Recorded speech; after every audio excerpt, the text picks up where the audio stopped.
Let's make a batch or two of my hot chocolate cookies. Now, these are one of our family favorites. I make them every single year, and I can't believe I haven't shared the recipe with you here yet, but here we go. They're very simple. They're so ooey gooey and fudgy inside. They're sensational. I'm making a batch and a half, but the recipe in the description is for a standard batch of cookies. But these are so good. I always either do a batch and a half or double.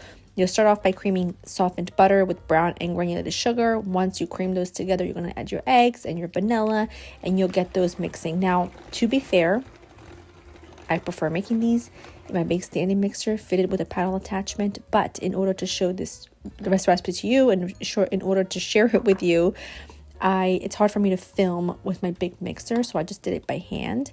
But you're going to go ahead and mix your dry ingredients together, which are a combination of flour, baking soda, salt. You're going to need some instant hot chocolate mix.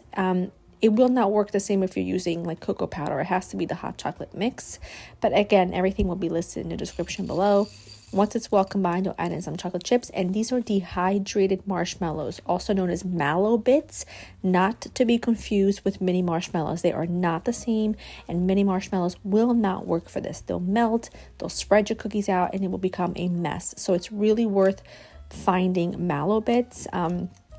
I'll leave the ones that I used in the description below. I just ordered them from Amazon and I overnight them, and they come and they're always perfect. And then I just use a cookie scooper to scoop them onto a lined baking sheet. I only baked a few this particular day because I freeze the rest of them and then I bake them as I need them. And you can bake them from frozen, just add a couple of additional minutes.